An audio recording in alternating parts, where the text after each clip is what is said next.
So maybe your only bike tools are a pair of scissors and a vice grip. That's okay, because today's project you'll do just fine with. Let's first go and talk about slope style. And not just slope style, I'm talking about Red Bull Rampage, Audi 9s, any of these competitions where a bunch of riders are going off of jumps and doing tricks and stunts. No matter what your level of understanding, these types of events are easy to enjoy, but when you hear the judges, they might sound like they're speaking a different language. 360 flat spin, knack, flat drop, backflip with a 1 foot can, backflip, suicide, no hander. You might hear them referring to things that you didn't even see, and I would love to just demonstrate all this stuff to you, but I know like 2 tricks. And so we're gonna turn this into a trampoline bike.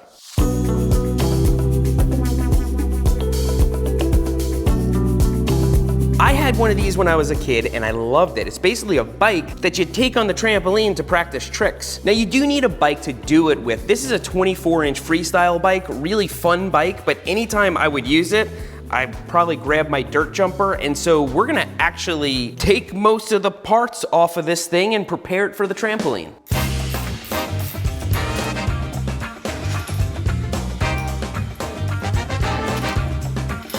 So I'm taking all these parts off this bike because we're not gonna need them anymore. They'll go in the parts bin for future projects. And then all the sharp stuff on the bike, like the dropouts over here, we're gonna cover in foam. Now, is this something that I just invented for this week's video? And the answer is no. People have been doing this for years. When I was a kid, an older BMXer explained this concept to me and we built one. You jump up and down on the trampoline with the bike kind of between you, and you're able to bust tricks like bar spins and tail whips and things like that. Now the hope is, of course, that you can carry over your newfound skills to a real bike, but of course that doesn't work. You could argue that it helps for certain tricks, muscle memory tricks like bar spins, but yeah, this is just for fun.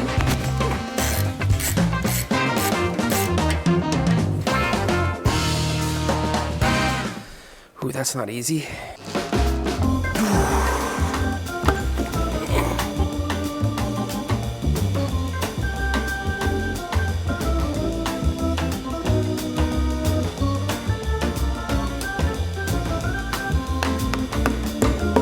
So you can use a pool noodle or pipe insulation to protect the trampoline from the bike, and quite frankly, to protect yourself from this bike that's gonna be flying around.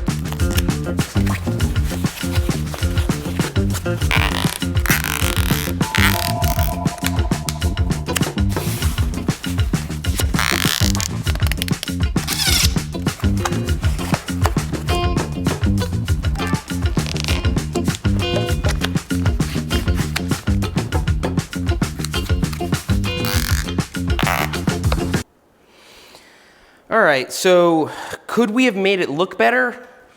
No. So let me show you how it works. Okay, so we've got our bike, we've got our trampoline. As you can see, it's got no net, and I have shoes on. That bothers some of you, but I grew up in the 90s.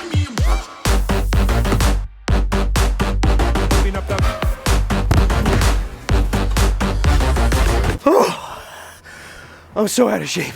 All right, let's bust some tricks. So you jump up and down with your tramp bike, and then when you're up in the air, woo! You can grab the seat just like you can with a normal bike. This one's a tail whip. Most of you know what that is. Yo, it's already going through here. I guess that's why the one I had when I was 15 was covered in towels. So this one is a tuck no hander. You tuck the handlebars against your body, and then you throw your hands out and catch the bars before you land. Not to be confused with a suicide no hander, also known as a suey. You pinch the seat between your legs, and you just go back like this. Ironic part is that that's easier than the tuck no hander. In my opinion, I can't do a tuck no hander on a jump. Then there's the bar spin, which is spinning the handlebars around and catching them. And then here's a switch bar spin. You probably don't even notice what I did differently. Let's talk about that. So I take it most of you can throw a ball. You either use your right hand or your left hand. You probably can't do it so well with the other hand. Doing something the opposite way you're used to is called switch. Now, some of these tricks are really hard to learn, period. Like, let's say a bar spin, right? So you turn it this way every single time, takes you months to learn. Now, to learn to do it the other way, it's like learning the trick over again from scratch. And so oftentimes in these competitions, it's a technicality like that that can make the difference. You're all pissed because the person with the more impressive run didn't win, but to the judges, the more impressive run was more technically challenging, didn't look any different. So they must remember which way everybody bar spins and tail whips and 360s, because when they throw an opposite one, a switch one, oppo, you're gonna hear a lot of different words to refer to this. That's worth more points. But you can also combine tricks to get more points. For example, you can do a 360 and throw in a bar spin. 360 bar spins are so popular that there's a name for it. It's a truck driver. If you do 2 bar spins, it's a double truck driver or a double truck. That was my double truck attempt. I just need a minute. A lot of these tricks have several names or shortened names, and so it can get a little bit confusing. You can also 360 tail whip. I could do that on a Tramp Bike 20 years ago. Let's see if I can do it now. I'll count it. Guys, I'm not making excuses. Well, I am making excuses, but when I was 15, I had a 20-inch BMX. This is a 24. The bars were cut way down, way narrower, and the bike was aluminum, it was lighter. And so, I still got it. So now that I just barely did a 360 tail whip on a bike with no wheels on a trampoline, I'll tell you what's harder, a 360 downside tail whip. So I 360'd counterclockwise, and I also did my tail whip counterclockwise. If you 360 counterclockwise, but tail whip clockwise, they sort of cancel each other out, and it's called a 360 downside tail whip, and it looks really, really weird. I don't think I can do one of those, but I'm gonna try to do a trick that looks similar called a decade air. A decade air looks really similar to a 360 downside tail whip. Basically, you hold on to the handlebars, you go all the way around the bike, and then land back down on the seat. And I haven't done that in 20 years either on a Tramp Bike.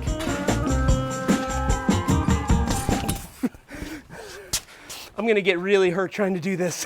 If you take, let's say, your right foot and you put it over your top tube, that is a can-can. If you do it with the foot you're not used to, that's a switch can-can. And then if you take your foot off, and then you take your other foot off your pedals and you put them both out this way, that's a no-footed can-can. Now, if instead of putting your foot over your top tube like a can-can, you put it over your seat stay, that is a knack-knack. A knack-knack's an old school trick, and like a lot of them, they come back into style from time to time. I gotta be honest, I had a list of tricks like this long that I was gonna demonstrate today. I could do them all 25 years ago on my Tramp Bike. I can't do a fraction of them today. I just remember it being so easy. I'm sure having a smaller bike and narrower bars helped, but being 15 helped way more. Now, if you're gonna build one of these your own, for the sake of your trampoline, you probably wanna wrap towels or something around here like I did when I was a kid. And I didn't have any tennis balls, but if you slice the end of one and stick it over the handlebar, that also helps. Although I've never seen a handlebar become a problem, it's always the fork ends. So although I wasn't able to execute a lot of these tricks on my trampoline, I hope I was able to clarify some of these concepts and why the most impressive looking run isn't always the one that wins. There are a lot of technicalities that make these things harder. You saw me trying to work through a couple of these tricks switch and not being able to do it at all. And again, as I said, I don't think this is gonna help you learn tricks on a real bike. Other people have told me it does. It might be plausible that a hand motion like a bar spin, it can help you work that out, but that's as far as I would take it. But we did put this bike back on the trail, sorta. We have a Tramp Bike now, and indeed, I've got a trampoline now, which is pretty nice. And I hope some of you guys learned something today, and if not, hope you were at least entertained by this. Thanks for riding with me today, and I'll see you next time.